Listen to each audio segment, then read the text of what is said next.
Hi guys, I just finished watching the Man City Arsenal game at the Etihad, 2-2 draw. Um,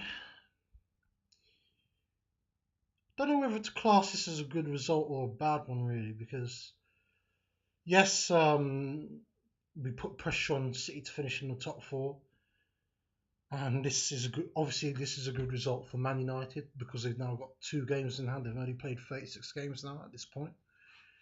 And you can see the reaction from Khaldoon Al-Mubarak, the Man City chairman, and City faithful on the ground. They went to convince that top four was convinced.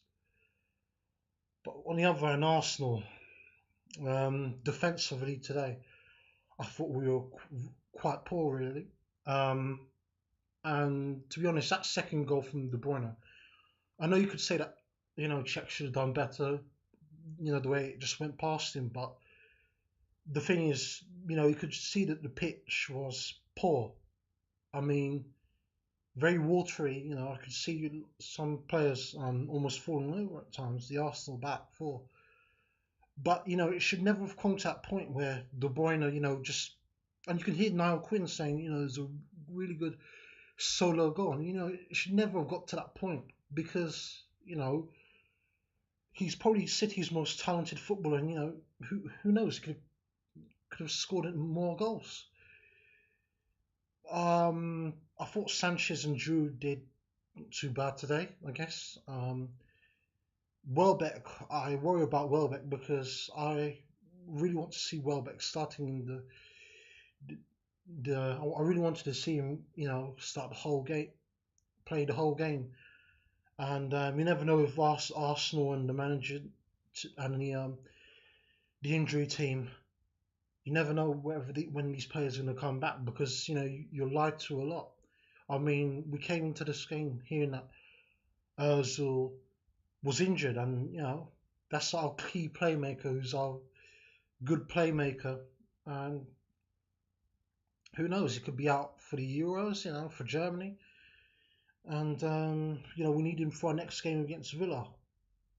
But Gabriel and the centre backs, the other centre half, have to get to grips really because and this is the thing with Arsenal. We need to spend and enhance our team adequately for the next season because we're going to be in a rough ride if we don't.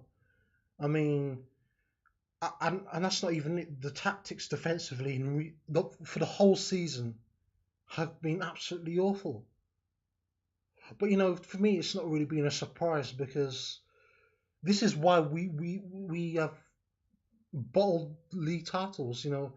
07, 08, 10, 11, 13, 14, and now 15, 16.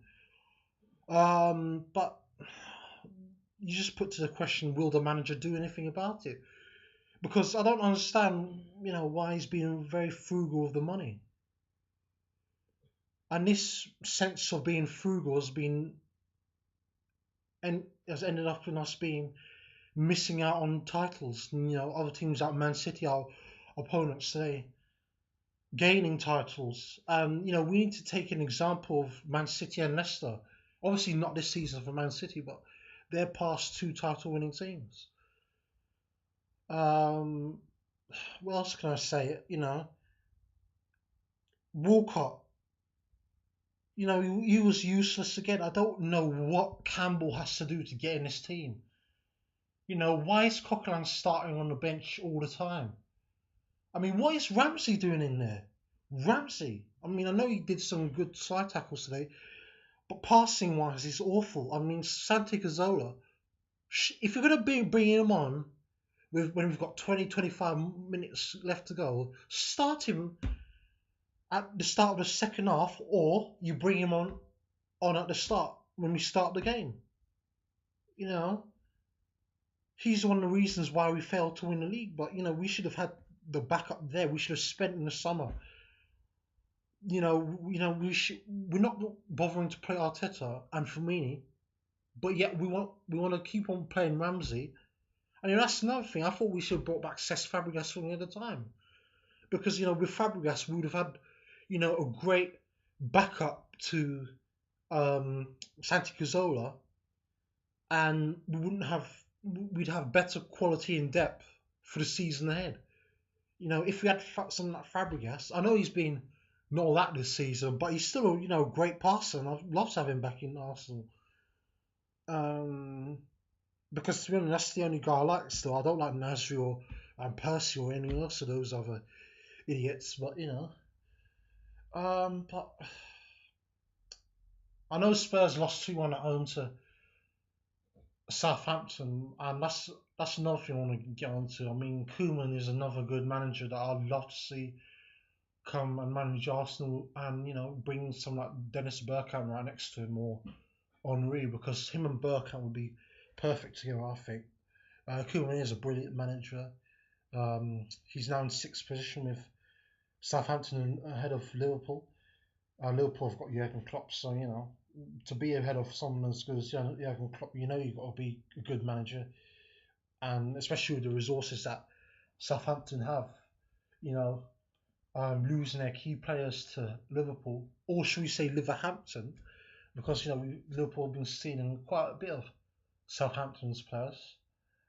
But Liverhampton, you know, they got Jurgen Klopp, and they could be. And that's another thing. If we don't spend in this summer transfer window, then there's a good chance that we could finish fifth or sixth, and Liverhampton could finish ahead of us.